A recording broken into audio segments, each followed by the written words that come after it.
Susan and Barbara went out first, and as the doctor moved to follow them, Ian asked, "What forced the doors open then, Doctor?" "The pressure of the atmosphere into which we were materializing, my boy, multiplied some 60 or 70 times. The doctor glanced back around the brightly lit TARDIS control room, which was humming quietly with energy, and apparently very much its normal self. Yet we seem to have come out of it unscathed. At the moment it's a complete mystery to me." "We seem to be in a mountain pass or something," called Barbara from outside the door. Ian and the doctor hurried outside, and the doctor closed the TARDIS doors behind them. They found Susan and Barbara staring up at the walls of a kind of canyon. The doctor scanned the high rock walls stretching away to the left and right. They were broken up on either side and in both directions by junction points with other canyons leading in turn, the doctor guessed, to yet more canyons. It was as though they were standing in a giant maze. "Now, why wouldn't the scanner show us this?" he demanded indignantly. "Perhaps that was the only damage the ship suffered," suggested Ian. "Some kind of overloading on the scanner circuits." "I suppose it's possible," admitted the doctor grumpily. He preferred his own solutions to those offered by others. He peered at the canyon wall. "Strange sort of rock formation, Chesterton?" "Yes, it is, isn't it?" said Ian thoughtfully. Barbara came to join them. A born teacher, she was always eager to impart useful information. "There are 2 different kinds of rocks. Have you noticed? This top part is stone, but the underneath part is quite different."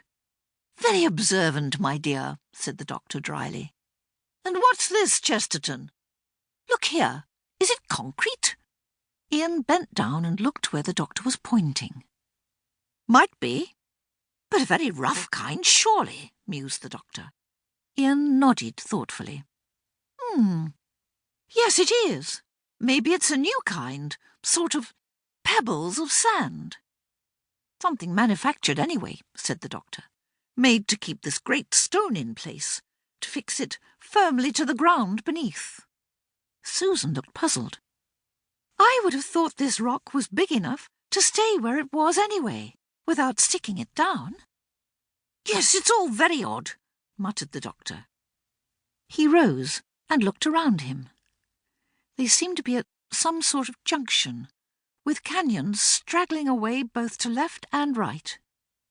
"Well now," said the doctor briskly, "obviously we must explore. I suggest that Barbara and I explore this pass to the left, Chesterton, while you and Susan go to the right." Ian Chesterton sighed. This was the doctor at his most aggravating, he thought, taking charge, giving orders, and sending himself and everyone else straight into danger. He looked hard at the doctor, and the doctor looked back defiantly, eyes alight with mischievous challenge.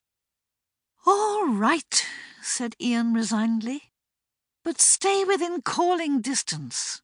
Sing out if you find anything, and we'll do the same."